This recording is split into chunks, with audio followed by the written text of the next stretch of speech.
Today. I'm always really psyched to talk about native plants. So I guess, I'll kind of start with kind of how I got started with this in the first place and how the nursery formed. And then, I'll talk a little bit about native plants and then why we should use them and stuff.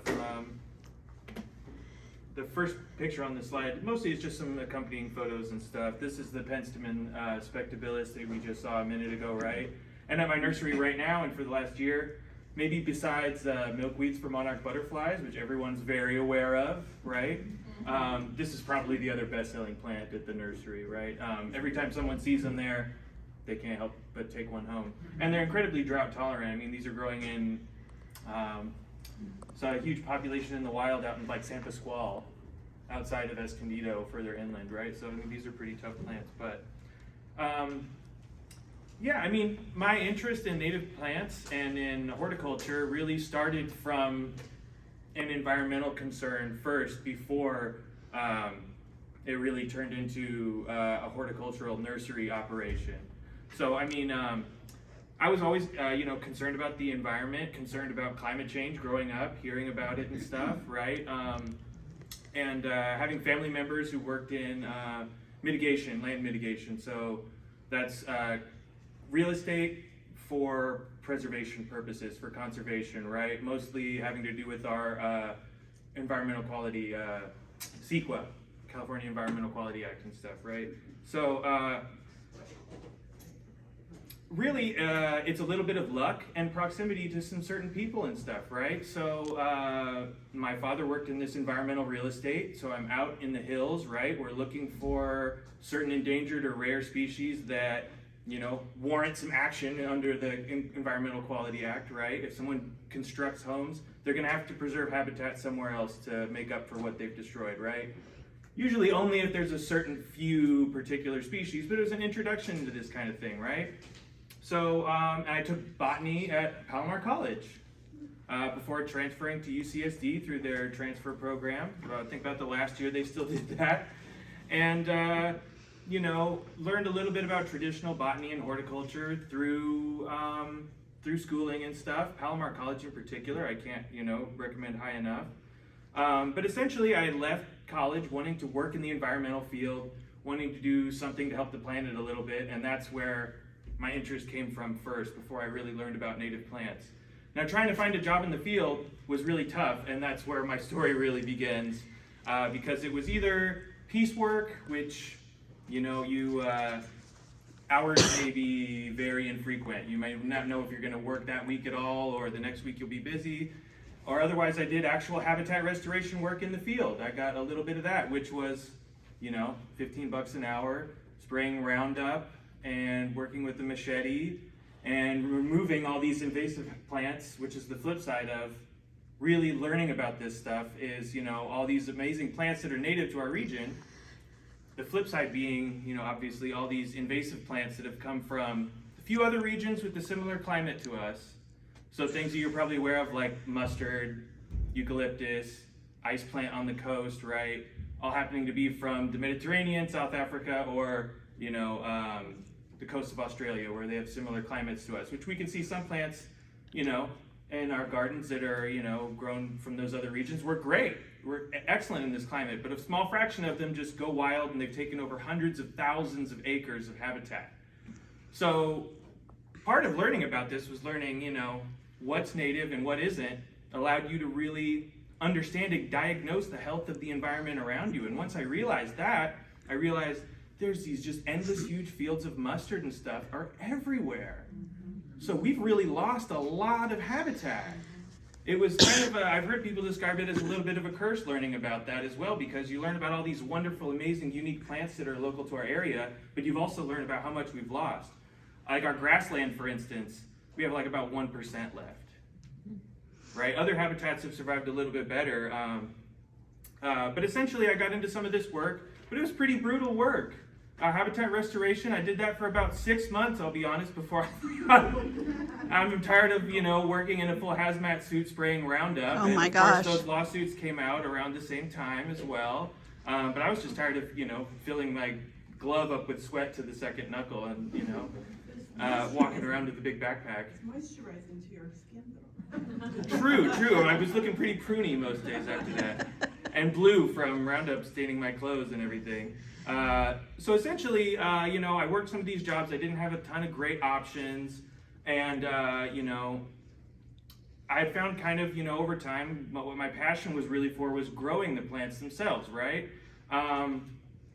And like I said, job opportunities were not great. So eventually my friend convinced me, hey, my friend's parents have a little plot of land. They'll let you try something out. So I decided to go for it. At that time I was working part-time for the Audubon Society, now the Bird Alliance, I believe.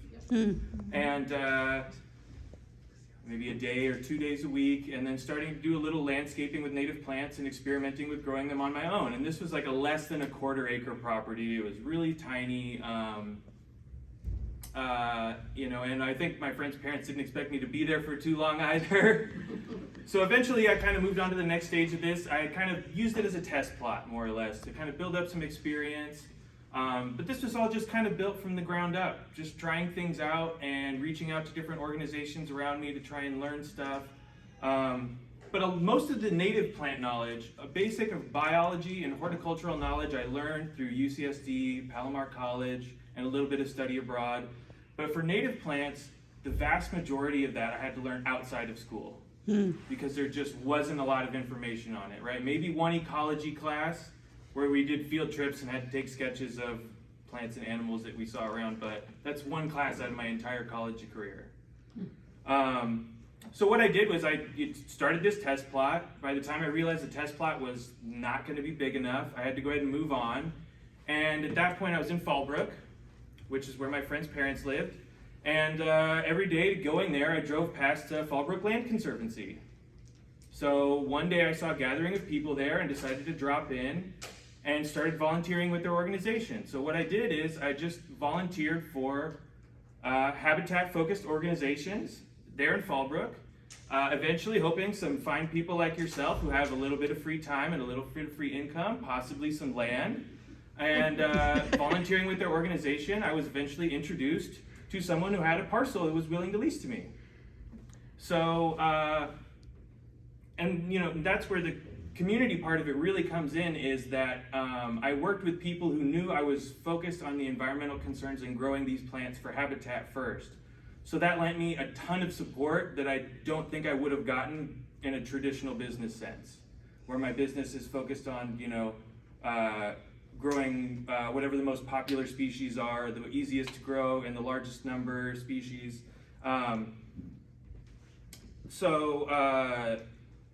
met this lady who's a local artist through the Land Conservancy, where she also volunteered with habitat restoration building efforts.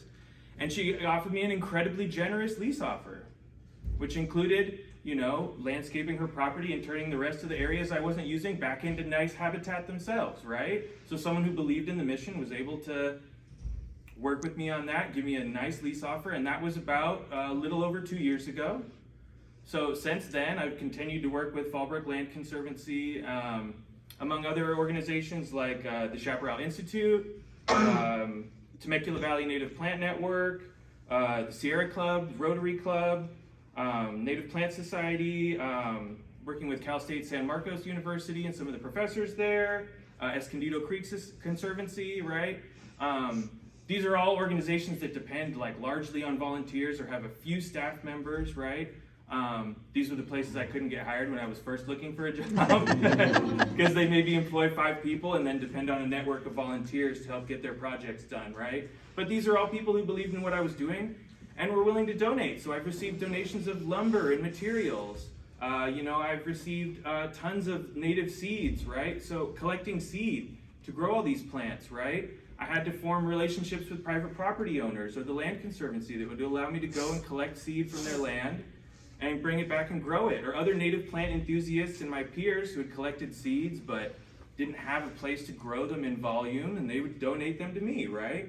Tons of stuff like that happened over time to kind of help get me to this point, and we're still not incredibly really profitable yet, but we're still growing, we're still under construction, and essentially with the help of a few volunteers, a little bit of help from friends and family, I've managed to just start using the landscaping that I've done with the same native species, and growing them at a small volume at first. I'd have to get other plants a lot from other nurseries to supplement what I was growing myself.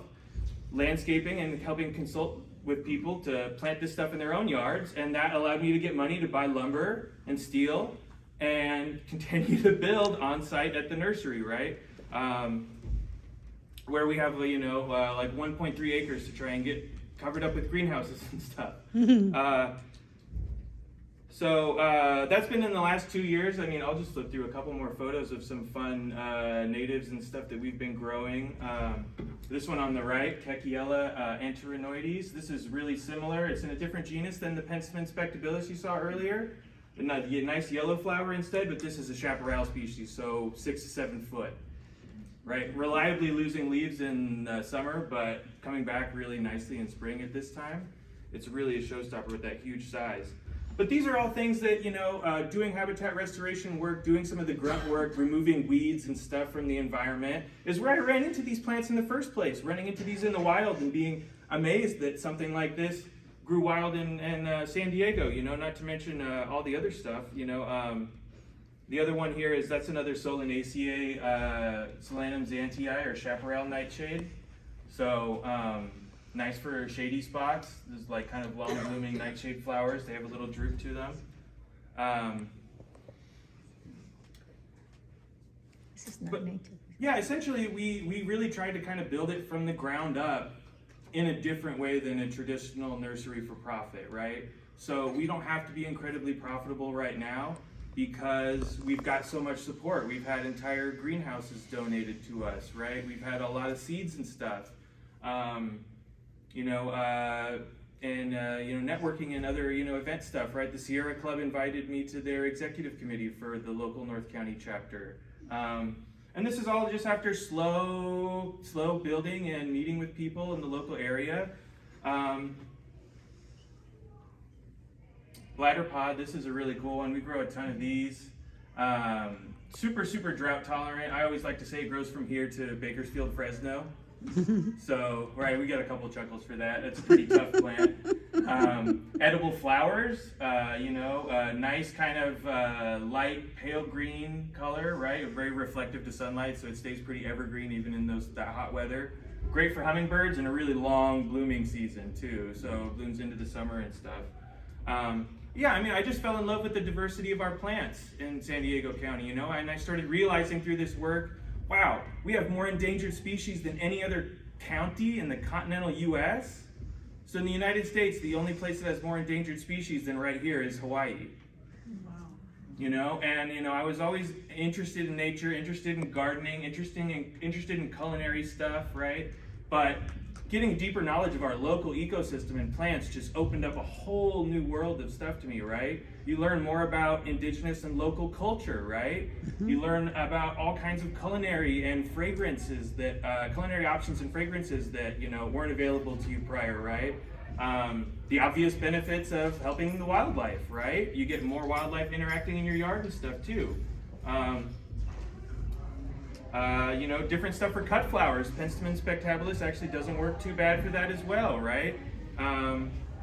But essentially we're looking at it from a different way, where we're not profit focused. We've got a ton of support from the community so that we can grow.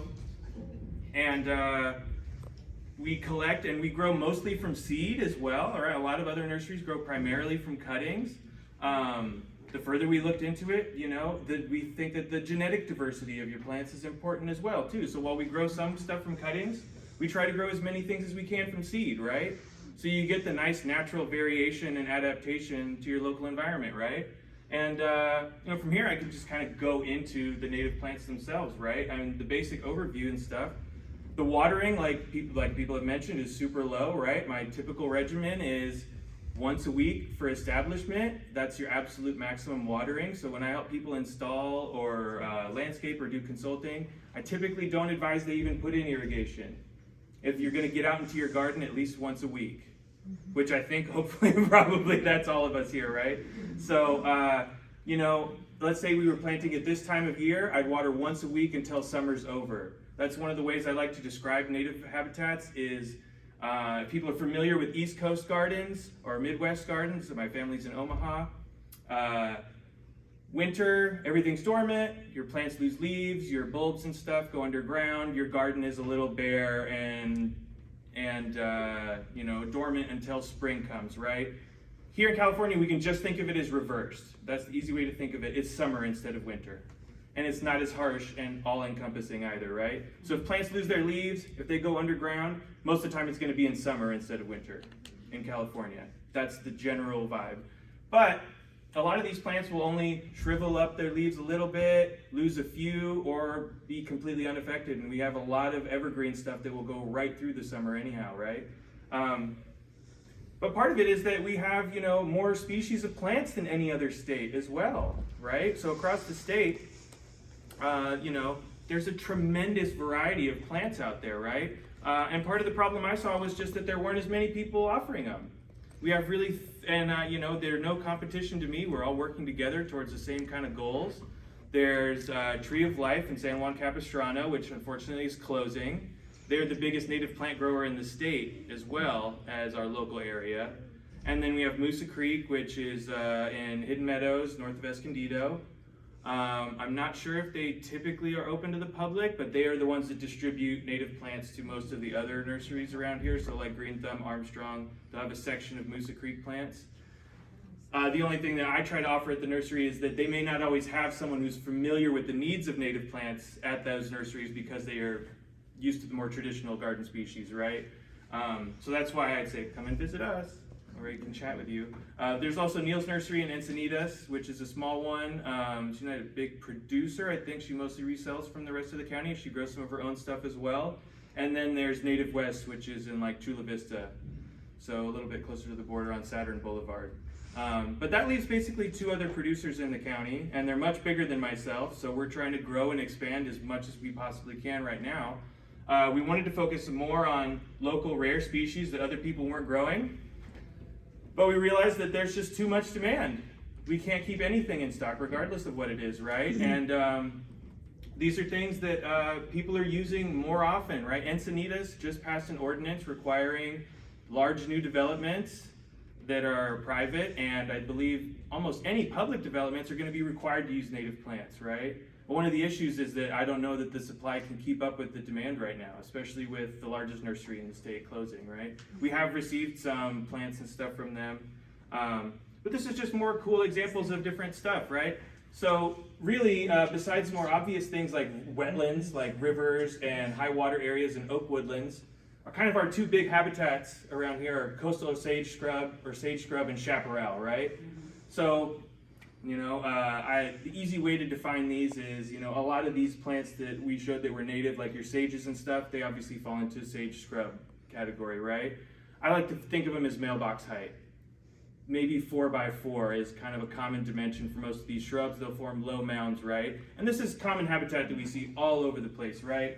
It's dominated by plants like buckwheat, which you're probably super familiar with, and other sages, sagebrush.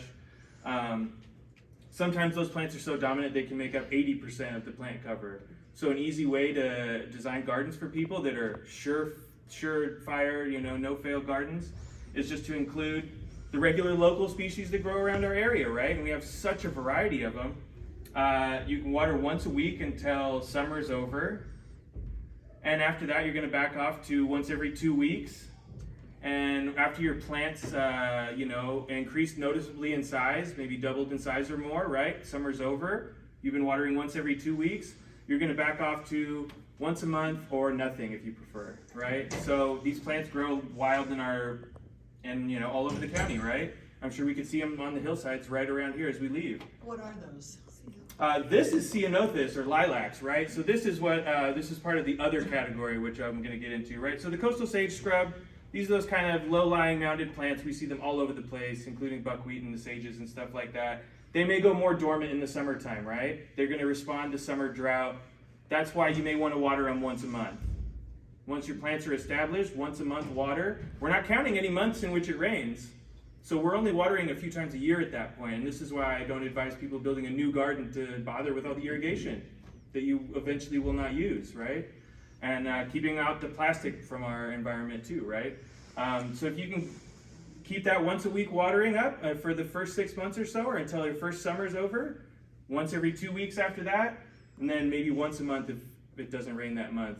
And that'll keep them from going fully dormant like they might in the wild, right? Where those hillsides can look a little brown sometimes. Your other category is chaparral. Chaparral is what I'm really passionate about in particular, because it's really unique to California. It's a hugely widespread habitat across the whole state. It's made up of a ton of different species, but these are basically shrubs that turn into trees. It's an interesting blend of habitat between forest and shrubland, right? So these are shrubs, but as you can see, these shrubs can reach dimensions of 15, 20, 25 by 25, wide and tall, right? So stuff like our kind of logo plant, lemonade berry, and that includes the ceanothus or lilacs as well, right?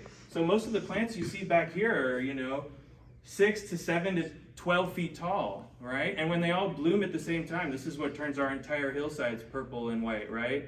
So this is one of the really famous natives outside of California, right? Lilacs have been bred into a bunch of different varieties and cultivars, but even just sticking to the wild species in San Diego County, you have like 6+ choices of various species.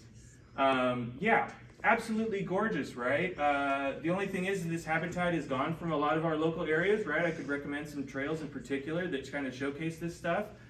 But these are reaching sizes that people would describe an avocado tree, 20 by 20, right? But they're much denser, right? So trails through chaparral often end up becoming tunnels instead of trails, right? This is stuff that the Chaparral Institute, another nonprofit I work with, used to say, grizzly bears could travel from the mountains to the beach and stay in the shade the whole time. Right? I probably wouldn't, maybe that would make me less likely to want to travel through those tunnels.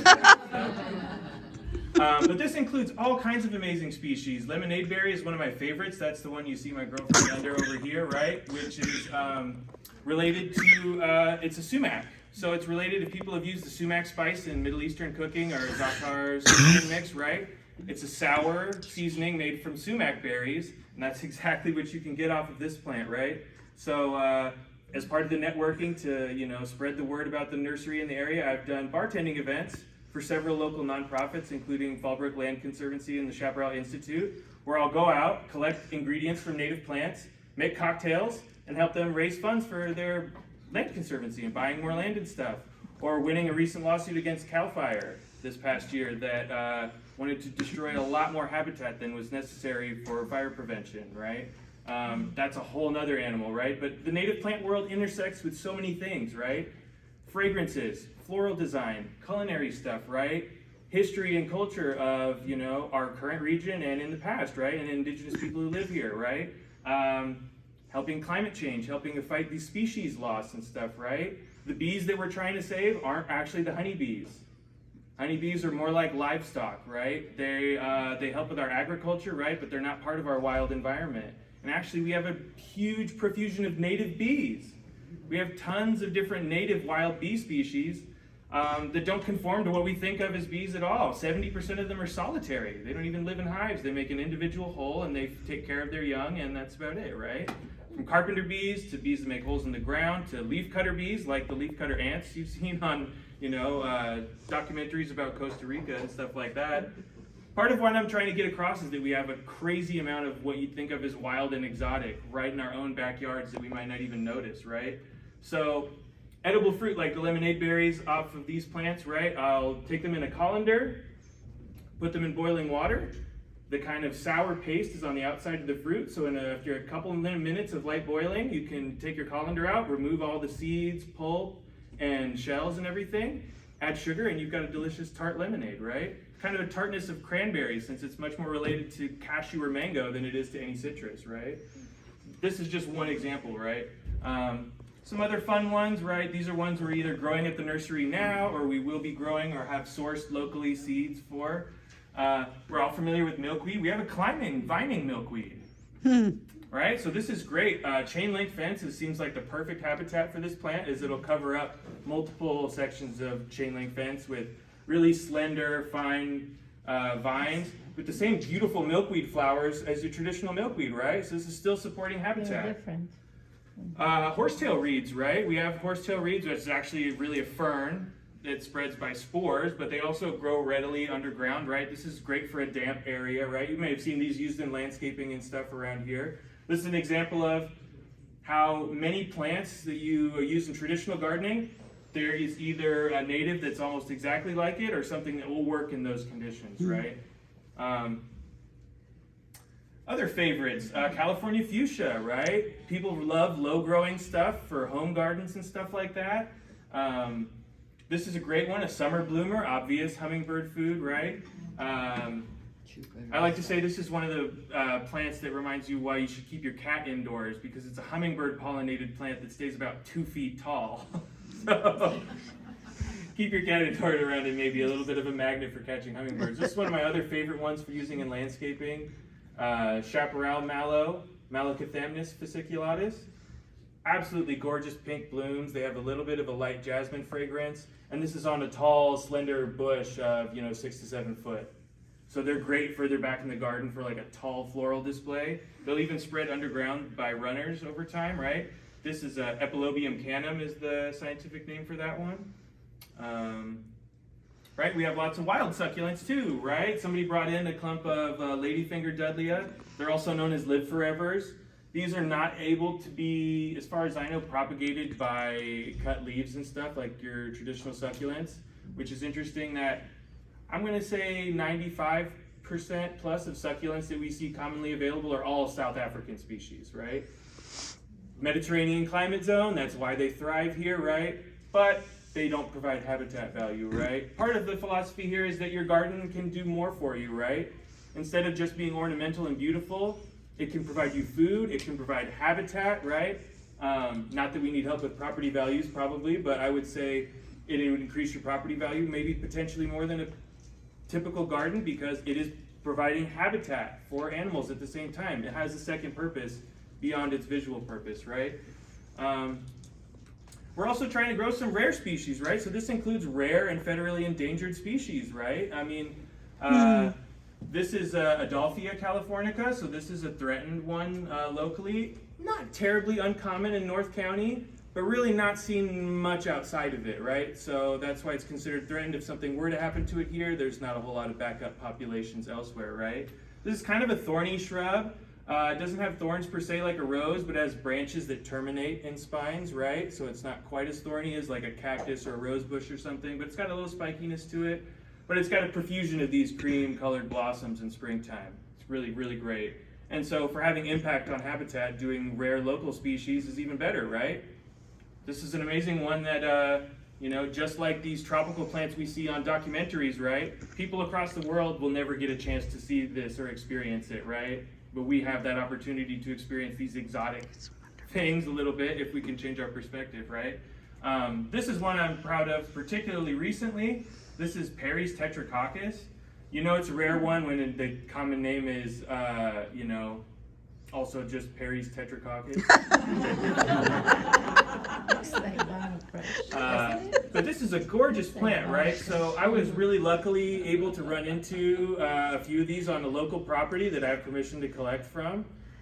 These photos are not from there, they're from somewhere else, right?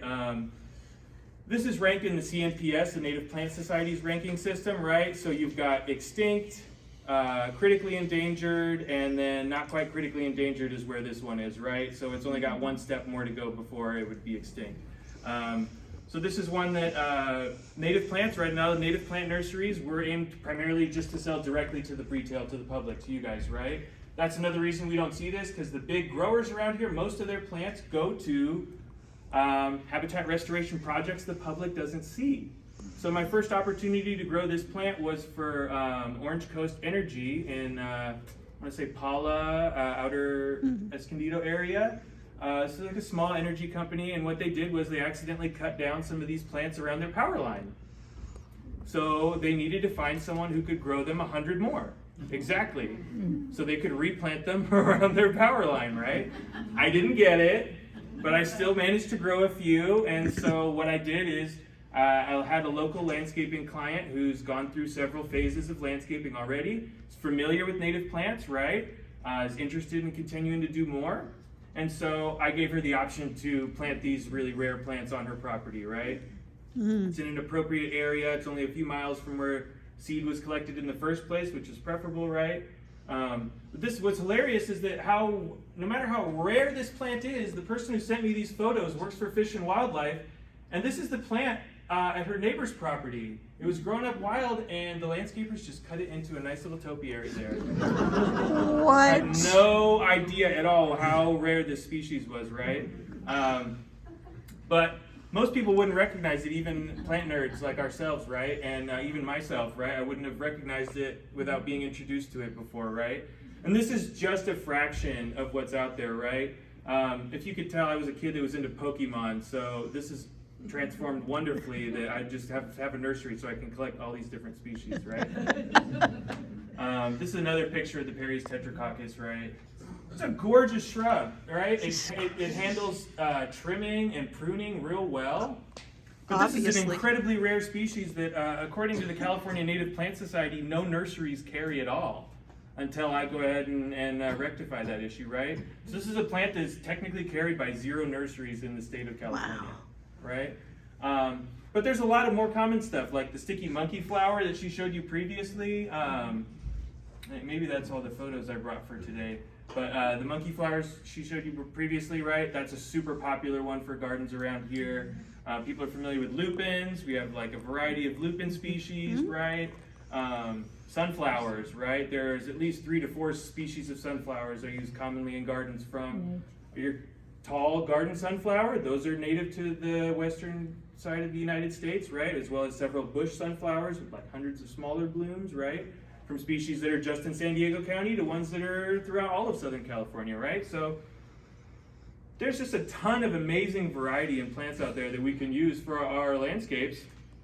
While at the same time, we're using no pesticides are needed on any of these, right? No fertilizers needed on any of these. Your maximum waterings once a week. A lot of these plants are edible, right? If that's something that you'd like to learn more about, there's elderberry, we have currant, we have wild strawberry, we have wild grape, blackberry. My nursery's currently got California Southern black walnuts. We've used rose hips before. One of the best bang for your buck fruits for wild plants is actually going to be tunas from the prickly pear cactus fruit, right? Those are great. You can skin them, you can eat them raw, you can juice them. Or the cactus itself.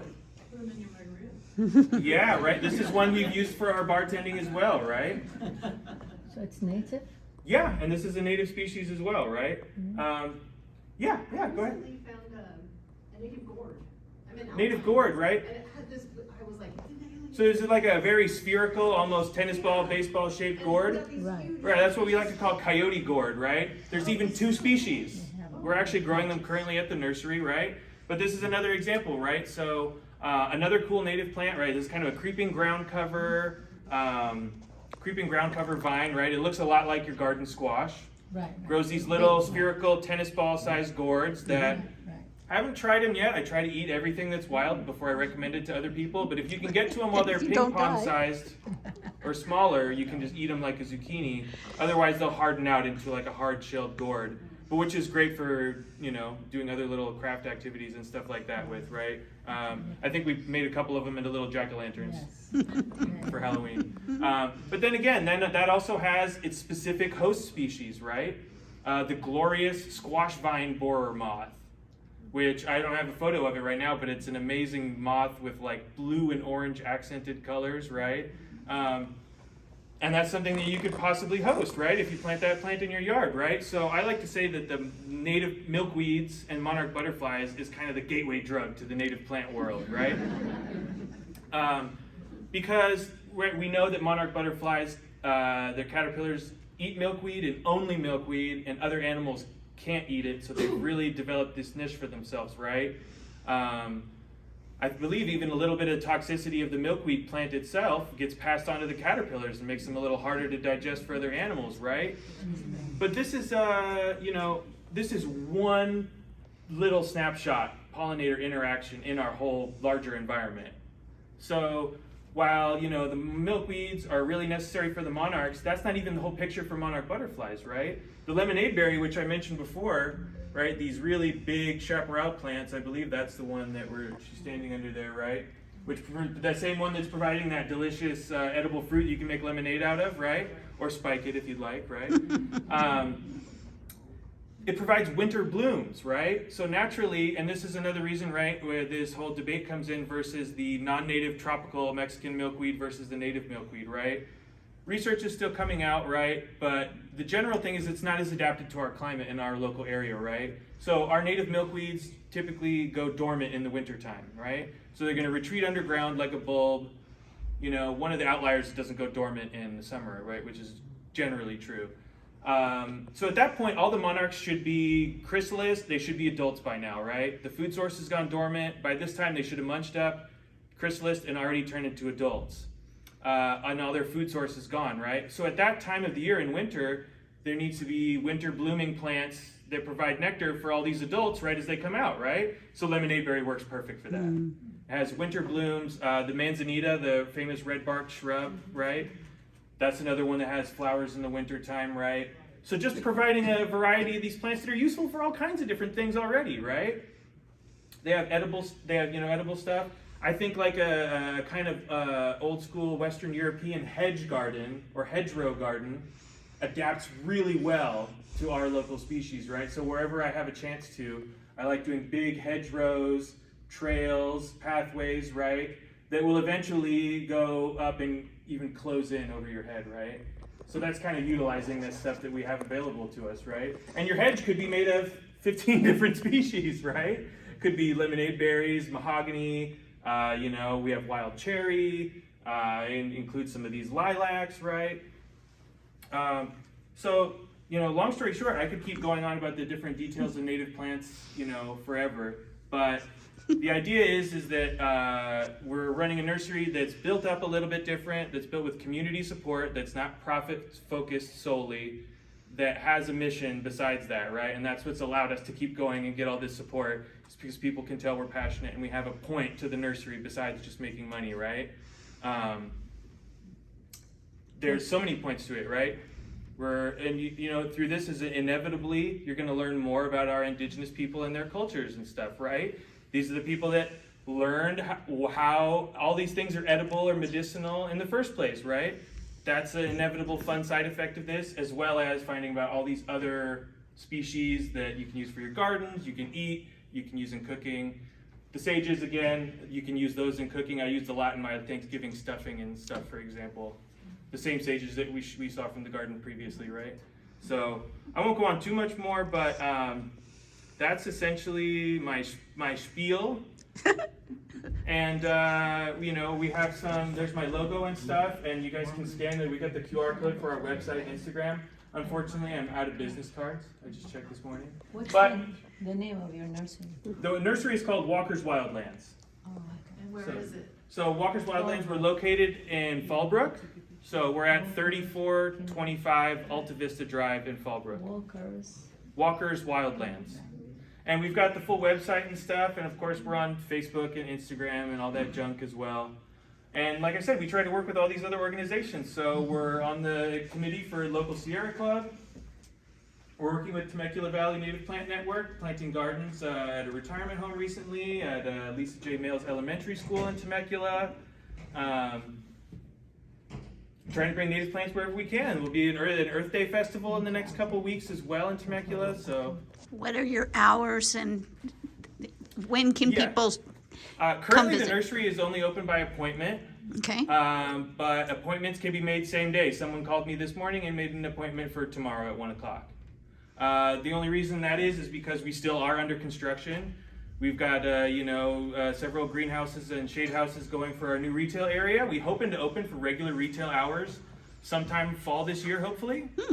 But in the meantime, we're open by appointment, so you can just call or text, message us on social media or Instagram, send us an email, and we can schedule something. And let me maybe put that up somewhere or something here.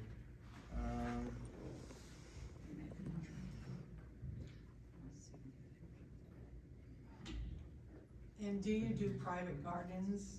And we do. So we also do consulting and landscaping services, right? If we're not, most time you can schedule an appointment to come visit the nursery same day to come check out plants or buy stuff. The only times we might not be there is when we're out giving consultations or doing landscaping for other people. So we've done a number of landscapes from like the nonprofit, the Chaparral Institute. We did the garden at their headquarters in Escondido. If you go to Adobe Hills Winery in Fallbrook, we've done gardens for them. Fallbrook Land Conservancy and some of these other nonprofits, we've helped them with gardens. But plenty of private landowners too, right? Mostly in North County, but you know, Ramona, Escondido, Oceanside, Bonsall, Fallbrook, Temecula. You know, we'll be bringing some plants to the Temecula Valley Public Library. They're doing a milkweed butterfly garden, so we'll be helping them with that. We do tons of garden help and stuff too. That's how we pay for construction materials so that we can finish our nursery construction. We just got like our first part-time employee, partially like just this past year. Do you have like an inventory Yes. on your website? So if you check out walkerswildlands.com, we have a live inventory page. Okay, great. So we tried to make that a little bit different. So it's not just a PDF with the plant selection. You'll be able to scroll through photos and descriptions and stuff as well, and by category, and it should tell you if plants are in stock or not. It won't reflect our entire inventory because we're still stocking up more rare other species, like the one orchid that grows wild in Southern California, right? Which you may be surprised to know that we have an orchid in Southern California, right? The giant stream orchid. Those hopefully should be available for sale soon this year, but Wonderful. yeah. Have you done any work with the big ag program at Fallbrook High School? No, I haven't. Although, it's something, you know, we'd definitely potentially be interested in. They have a huge ag program. At Fallbrook High School, okay, because we've worked with Fallbrook Land Conservancy, like I mentioned, quite a bit, and we collect a lot of our seeds and stuff are collected from their land, which they own about 6,000 acres in and around Fallbrook. But yeah, excellent suggestion. Yeah. You mentioned sumac. Do you have wild za'atar, maybe? No, Native? because that's not going to be a native to our region, right? So we focus on mostly within native plants too, right? We focus on mostly stuff for San Diego County, right? So even stuff outside of that area, right? We try to stick to local plants, and those are the ones that are going to be most likely to succeed with the least effort in your garden too, right? If we maybe stay away from as much, but it depends on if you're in a coastal area, things from the Channel Islands are very popular, right? There's plants from desert regions like the globe mallow that we mentioned before. They grow in the full Mojave Desert. I saw those in bloom looking for desert tortoises on a tortoise survey. And so those would thrive in your garden with absolutely no water at all, right? Do you have a section for edible native? Yes, and so edible natives is definitely one of those things, right? So like the lemonade berry, a lot of these other fruits. Wild strawberry is incredibly popular too for like a ground cover, right? Not as big producing as your garden strawberries, but really, essentially the same water regimens as everything else. Be it once a week, absolute maximum, or once a month, as long as they're in the shade. I mean, you'll see them on Palomar Mountain where they have to survive snow even, so. Yeah. You mentioned Tree of Life Nursery as being the biggest, but going out of business. Yes. How's that void gonna get filled? Yeah, so I'm not sure. I thought that there was kind of a lack of native plant supply even before that, which was a few years ago when I was getting started. So I'd assume the other two big nurseries, Moosa Creek and Native West, would probably be trying to take advantage of that as well and increase their production. I know they've got a lot more acreage than, 1.5 acres like myself. But that's sort of something where hopefully we'll be able to fill into. A lot of those nurseries are also a drive for a lot of people. At Fallbrook in North County, at least, we're a little bit closer to a lot of people. But unfortunately, I think a lot of projects end up making substitutions and stuff too.